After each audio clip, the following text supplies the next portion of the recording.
Oi, David. Oi, Beth. I wonder why does everybody look at me and then begin to talk about the Christmas tree. I hope that means that everyone is glad to see the lady in the tutti frutti hat. Será que algum dia eu vou saber quem realmente ela foi? E aí, à medida que eu fui estudando Helena, eu fui me apaixonando. Eu fui me apaixonando e surpresa pela ver, por um lado, o peso da obra dela e a quase inexistência de citação da obra dela na bibliografia sobre o documentário nacional. Doutorado em cinema. Não, doutorado em mim. Em você? Em mim. Essa foto foi durante o documentário na Nicarágua. Olha só, ela ganhou um Emmy com um documentário chamado Nicarágua, From the Ashes, Nicaragua Today, quer dizer, das cinzas, Nicarágua hoje. Um Emmy, então esse aqui foi o caso.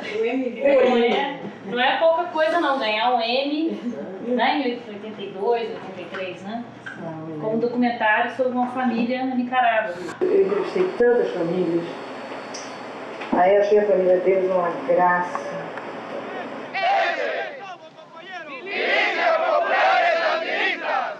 The Nicaraguan response to the threat of invasion was to mobilize the population into active militia units. José joined his neighborhood militia.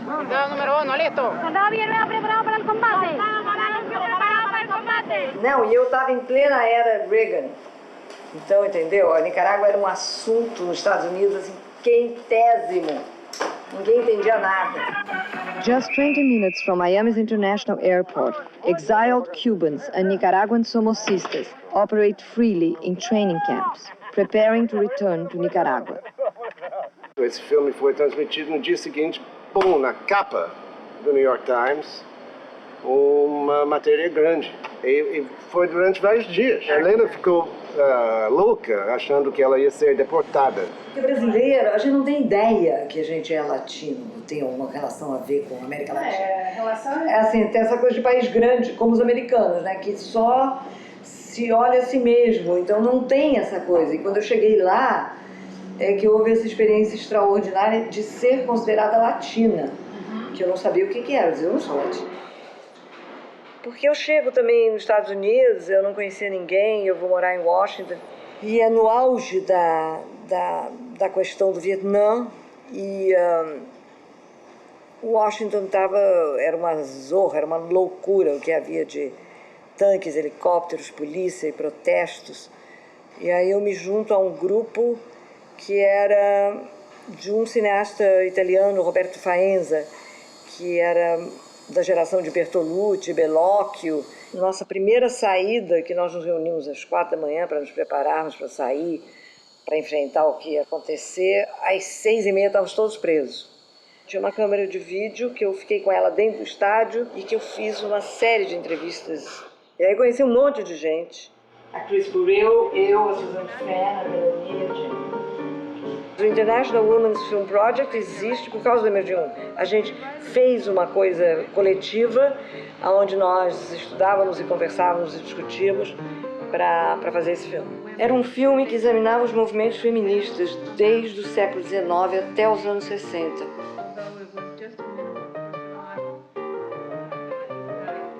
O Emerging Woman foi assim um sucesso imenso. Foi vendido para quase todas as escolas americanas e para as bibliotecas, porque era um filme que, sem eu saber, quando eu resolvi fazer, porque eu estava interessada nessa história e eu não conhecia essa história, eu não sabia que não existia nenhum outro filme com essa história. In the primitive family occurred the first division of labor. Woman's childbearing capacity became a force restricting her life to the home, giving man an advantage over her that increased through history.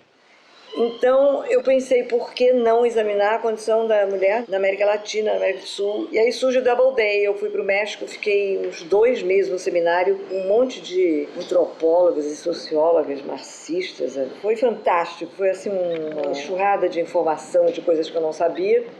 Eu achei que, como nós vamos estar em situações dentro das fábricas e fábricas de mulheres, que era uma coisa interessante elas verem uma equipe que elas nunca tinham visto e nunca tinham sido entrevistadas por médicos. Porque os homens sempre eram os repórteres, etc e tal. E eu acho que isso afetou o filme, foi bom. Criou uma intimidade, criou uma... Elas ficavam boquiabertas, vendo aquelas mulheres segurando câmeras, fazendo coisas, elas nunca tinham visto aquilo, né?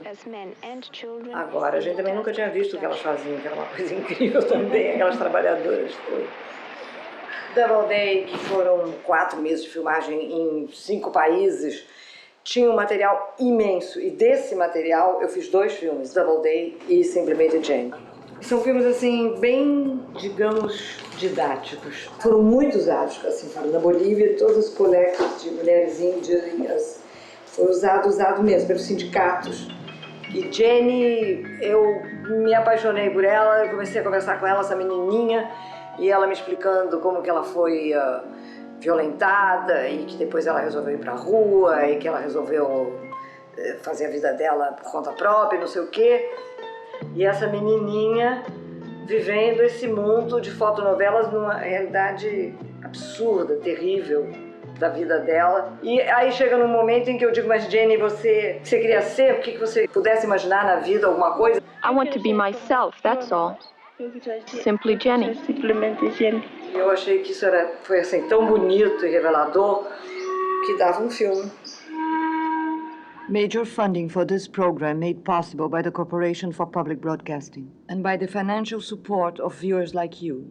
Nós tínhamos essa ligação com a PBS e a CBB, que era a PBS, a televisão pública americana, na época maravilhosa. E a gente fez muita coisa para eles, muita, inclusive sobre o Brasil. Foi o primeiro filme que nós fizemos juntos. Fizemos um documento de 2 páginas. Estava escrito assim, Why Brazil? Né? Por que fazer um filme sobre o Brasil? E eu me lembro que nós sentamos com o manda-chuva lá e nós falamos sobre isso, sobre aquilo, dimensão, dívida, não sei o que, 1000 coisas. E quando terminamos esse pitching, o cara virou e ele disse assim, vem cá, deixa eu ver se eu entendi. Brasil é aquele grandão, gordão, ou aquele bem estreitinho assim? Era o Chile.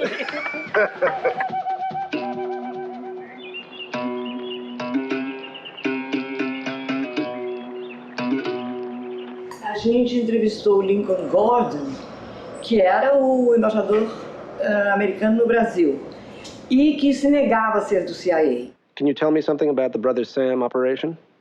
Brother Sam consisted of an aircraft carrier and its usual bunch of escort vessels, plus 3 tankers, which had various kinds of... Quando houve o golpe contra o João Goulart, né, tinha uma tropa americana de navios parados aqui fora, esperando para ver o que ia rolar, né?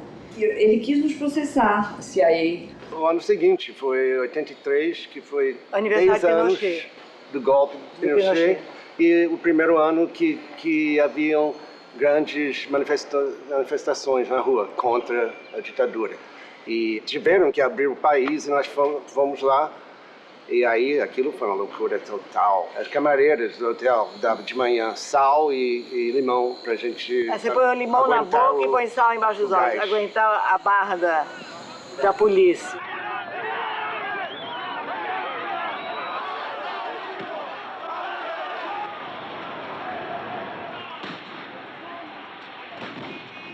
Esse foi o filme que eu e David fizemos sobre Retrato de um Terrorista, para PBS. According to the laws of the United States, this man, Fernando Gabeira, is a terrorist. Observe that the United States are supporting guerrillas against Nicaragua, which is an established government. We may admit that the United States are supporting terrorism. E era uma questão muito, na época, uma grande discussão a respeito do assunto sobre terrorismo. Interessante, né? Porque bem antes do atentado em Nova York, do 11 de setembro.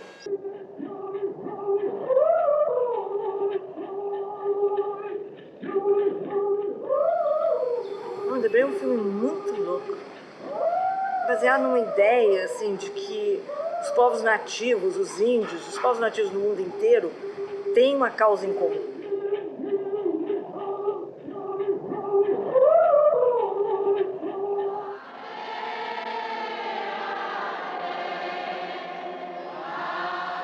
A Terra Proibida foi assim, um filme muito interessante, porque basicamente era sobre a ação do Vaticano contra a Igreja da Libertação no Brasil. The Catholic Church in Latin America is in a process of profound transformation.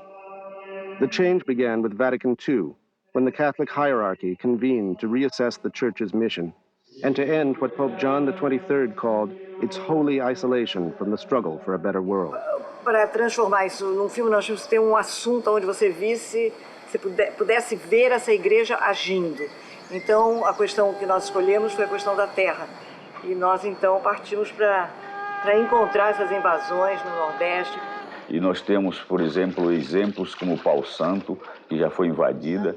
Temos outras propriedades como São Manel. Se encontram grupos de homens armados e que automaticamente deve ter sido armado por elementos da igreja.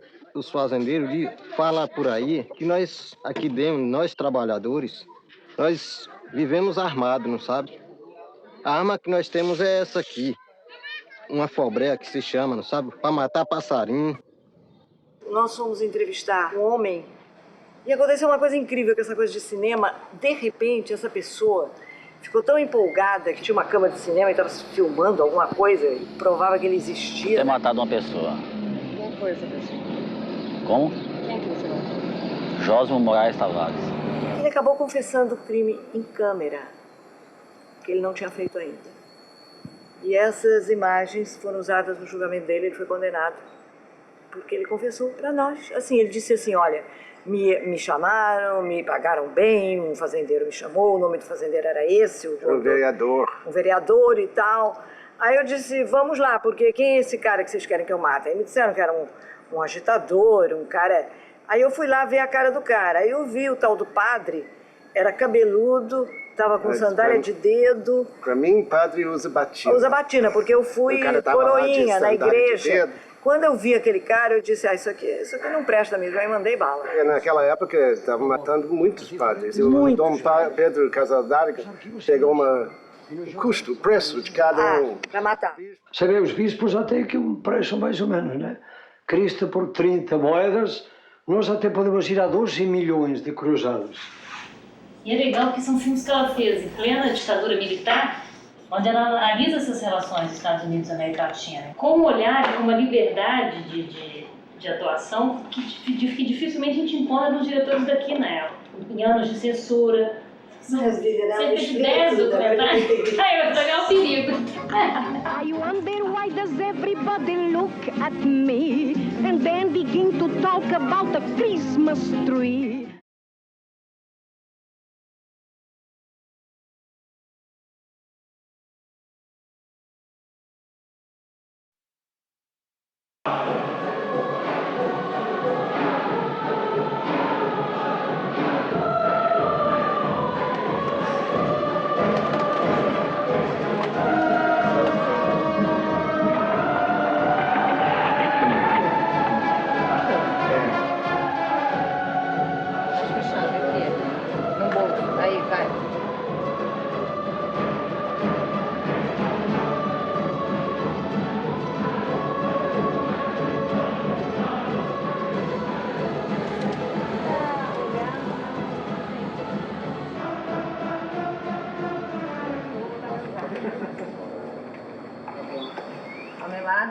Ao meu lado, a diretora de cinema, Helena Souza. Eu sou paulista, você acredita? Nós viemos para o Rio de Janeiro, eu devia ter 4 anos. Dá para você ver lá? Eu não sei se... Vocês estão esperando mais alguém? Não tem ninguém em casa. Bom, meu pai era norueguês e...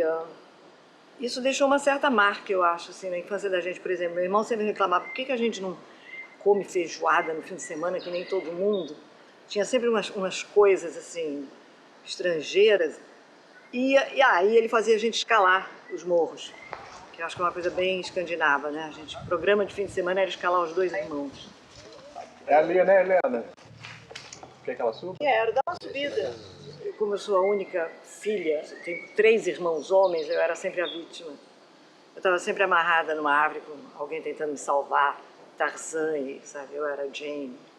Minha formação também foi muito diferente dos meus irmãos, que foram para... Naquela época tinha colégio de menino e colégio de menina, né? Colégio de homem e colégio de mulher.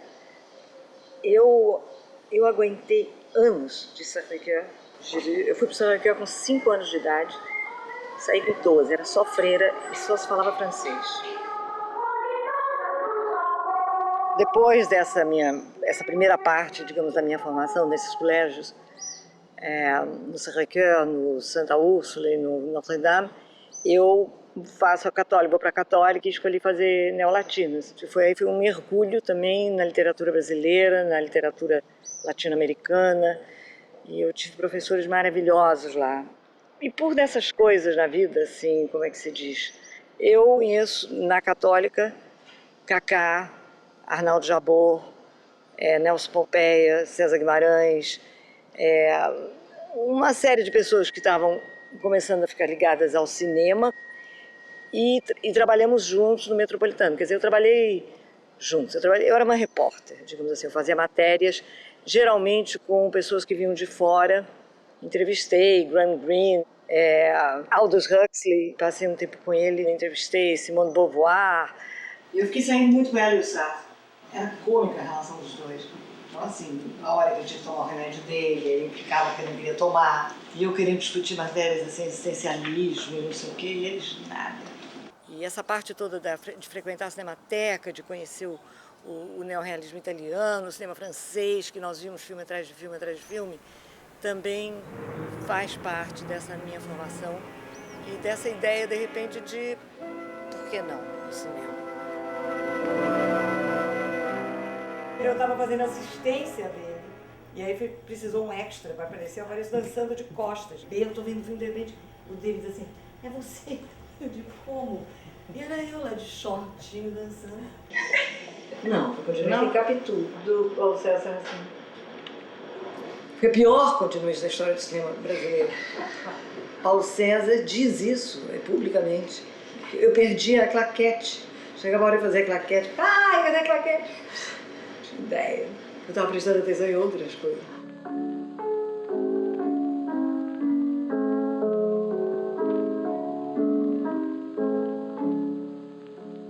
Por isso eu acho que a mulher deve saber línguas, a mulher deve ser socialmente perfeita, estar sempre em dia com o que acontece no mundo. Enfim, ela pode encher a vida dela com aulas, com conferências, com uma série de coisas, mas não se dedica a um trabalho.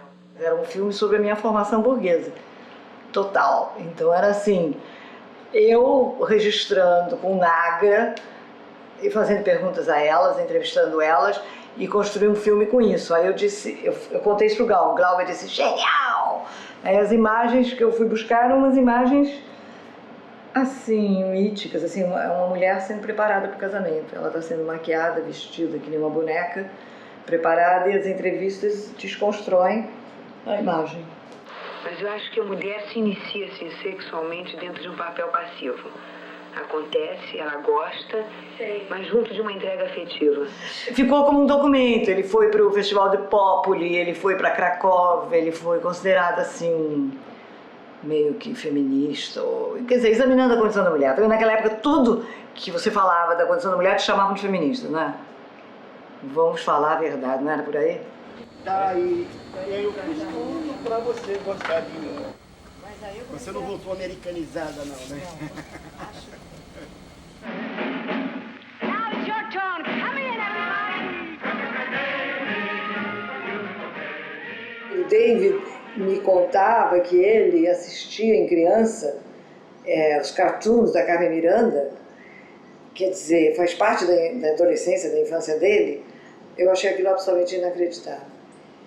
E aí, quando a gente começou a mexer no material, eu fui ficando cada vez mais impressionada com a história atrás da história. Ela sabe que ela precisa de uma banda brasileira, uma banda que realmente possa tocar a nossa música. Getúlio Vargas, percebendo que a viagem de Carmen é uma oportunidade de promover a imagem do Brasil no exterior, faz tudo para que ela consiga sua banda. No início, era para fazer um filme para televisão, de 1 hora, de 50 minutos. E aí foi crescendo, crescendo, crescendo. Nós botamos anúncios nos jornais, na Europa, nos Estados Unidos, em todos os lugares, perguntando quem tinha alguma coisa sobre Carmen Miranda, ou que quisesse contar, que nós estávamos fazendo essa pesquisa. E choveu coisas. Uma pesquisa imensa. E fomos contatados, de repente, por pessoas dos 4 cantos do mundo, querendo dar um depoimento. A 20th Century Fox, porque ela continuava sendo e continua sendo um poço de ouro para a 20th Century Fox, né, que continua faturando com ela. Né? Faturava na época e continua faturando agora. E queria nos cobrar $8 mil por minuto de imagem. E passando de 1 minuto, uma fração depois, era mais 8 mil. Então a gente montava contando assim, $1 mil, $2 mil, $3 mil, 8, corta. Stop the music. Stop the music. I'm out of breath. Wait, I'll take your lunch. Chegavam contas pelo fax de assim, $60 mil da 20th Century Fox. Quando a Carmen morreu, eu era uma adolescente. Mas eu me lembro da multidão e da confusão nas ruas do Rio de Janeiro quando seu corpo chegou. Meus pais não me deixaram ir vê-la. Porque tinha essa parte também de eu me colocar dentro do filme, que era super complicada e muito incômoda, porque você não se aguenta a si mesmo, é uma coisa insuportável. Sua voz, quando você ouve, é a coisa mais estranha do mundo, né? Ela não é sua voz, é uma outra pessoa, né? E eu me lembro que eu ficava andando de um lado para o outro no escritório tentando encontrar o tom e tudo eu achava horroroso. Aí eu ligava para o Calmon, aí o Calmon dizia... Calmon foi fantástico nessa época comigo, porque ele dizia assim, vai fundo, se entrega, não se censura, porque é isso aí, só isso é que vai fazer o filme original, ou dar a ele alguma coisa, né?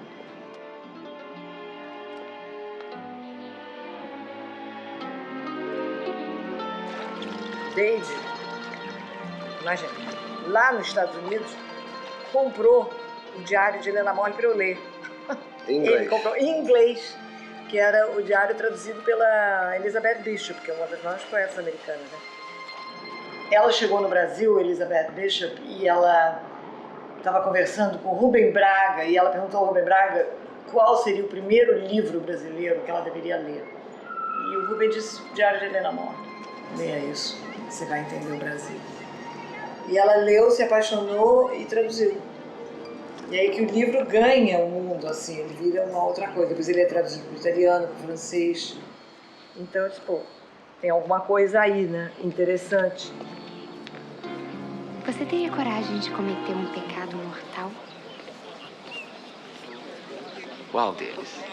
Em Nova York, eu fui pro Actors Studio, porque muitas pessoas têm experiência com teatro, por exemplo, já lidaram com atores. Eu não tinha essa experiência. E ator, para mim, era uma coisa apavorante.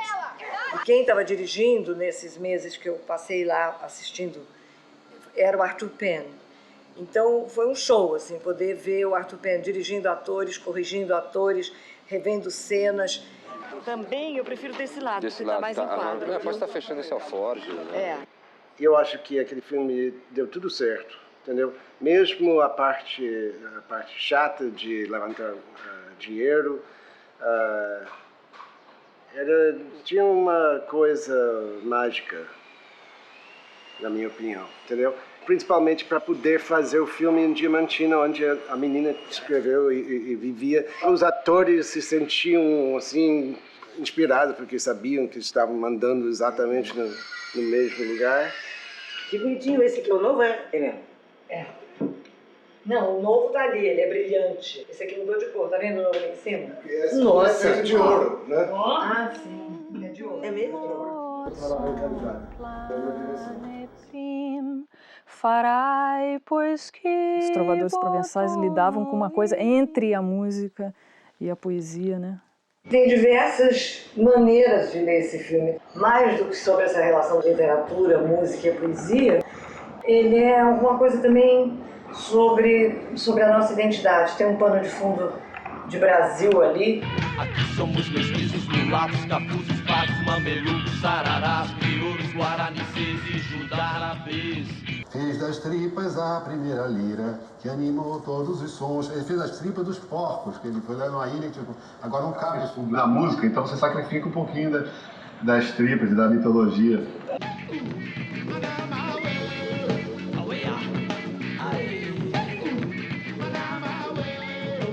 Peraí, como é? E um é o quê? Não, um é o esse quê? é 2008, esse é 2004. 2004, Vida de Menina. Aí tem aqueles lá. É lá que já viu o setor de... Setor de prêmios? É aí. Andamos, caquiquitos. Lá atrás são as coisas são americanas. Chicago. Eu tenho que trazer eles para frente. Gold Hugo Award. Esse é o festival de Best Doc Drama. É o Chicago International Film Festival. Bacana. Silver, é o Chicago também, mas dessa vez para From the Ashes. Prata, alguma coisa assim? Ah, esse é um festival sensacional. Yamagata, japonês. O melhor festival que eu fui na minha vida. No alto de uma montanha, você vai num trem bala, eles te tratam, sabe, tem saunas, tem rios, tem... Não, é um festival deslumbrante. Isso aqui é carrinho. Foi um prêmio de Cuba. É lindo, né? Juro, vamos lá. Gramado 2004. E teve um prêmio de Rio muito legal. É de Cuiabá. Esse é Blue Ribbon Award, esse é Roman Brave. Yes.